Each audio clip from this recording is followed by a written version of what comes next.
Hello, my program is called the Caregivers Cafe. It is a support group for caregivers of patients with aphasia.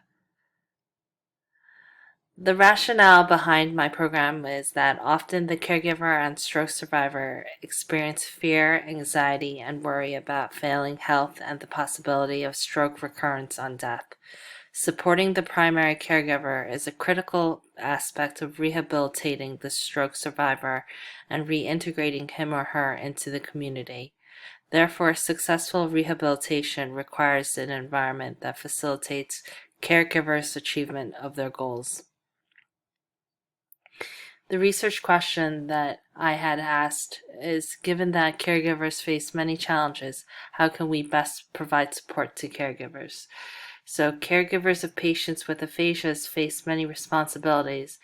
They are asked to make assessments, coordinate care, and communicate with healthcare providers.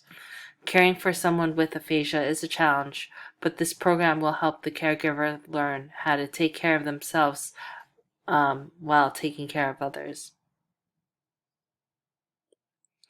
So again, the program is for caregivers of patients with aphasia. It is a caregivers cafe where family caregivers of patients with aphasia are provided education and support. The Caregivers Cafe provided a community that caregivers can join for free to share, interact, and learn from each other in a safe, supportive environment. The program lasted for 12 weeks, occurring 4 sessions per week and an hour per session, where the caregivers had the opportunity to visit the cafe. And it is a volunteer-based committee, including a project manager, 2 to 3 SLPs, a social worker, and a clinical psychologist. How the program was implemented was there were 7 steps for the implementation of this plan. First, in order to fund the program, the project manager went to meet with the hospitality group of the hospital to ensure that the hospital can pay for half of the program. The project manager also applied to external grants to pay for the other half. Second, the project manager secured a space within the hospital that is available for the program's use. This was done at least a year before the program started. Third, the project manager was responsible for hiring the staff of 2 to 3 SLPs, a social worker, and a clinical psychologist. Fourth, the project manager delegated tasks to the supervising SLPs, such as buying supplies for the cafe. Fifth, a clinical psychologist measured depression levels before the program started, and a pre-questionnaire was handed out.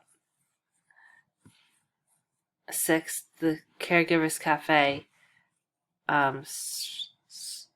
starts with the 12 weeks with workshops and different types of physical activity. Seventh, the clinical psychologist measured post-depression levels, and a post-questionnaire was handed out. And this tells you some basic information about caregivers of adults with aphasia. We have an experimental group and a control group. And luckily enough, we had 30 for the experimental group and 30 people for the control group. We compared caregivers who participated in the Caregivers Cafe with caregivers that did not participate. In the experimental group, you can see that the majority of the caregivers lived with patients, and the majority of caregivers were married.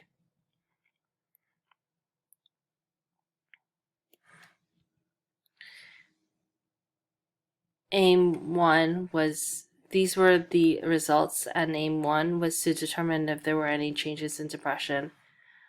And depression levels were measured using the Beck Depression Inventory. The higher the score, the more serious the level of depression the instrument has detected, and the lower the score, the less serious level of depression detected. As you can see, the red is the control group and blue is the experimental. Depression levels decreased for the post-test and 1-month follow-up. Aim 2 was to determine patients' mood through client surveys. As you can see, the client's mood continued to increase as the program progressed. Aim 3 was to determine treatment validity during the program. To measure validity of the program, journal entries were required after every session, where the clients had the chance to write about how they felt after the session. Key concepts from the journal entries were grouped into subcategories and then organized into overall themes. Some of these themes include confident, community, support, camaraderie, effective, cheerful, relief, friendship, comfort, and strength. The conclusions were that the cafe was successful in boosting mood and decreasing levels of depression in aphasia caregivers.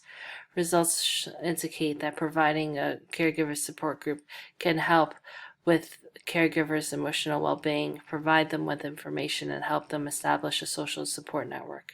We recommend continuing to create, maintain, and expand support groups for aphasia caregivers.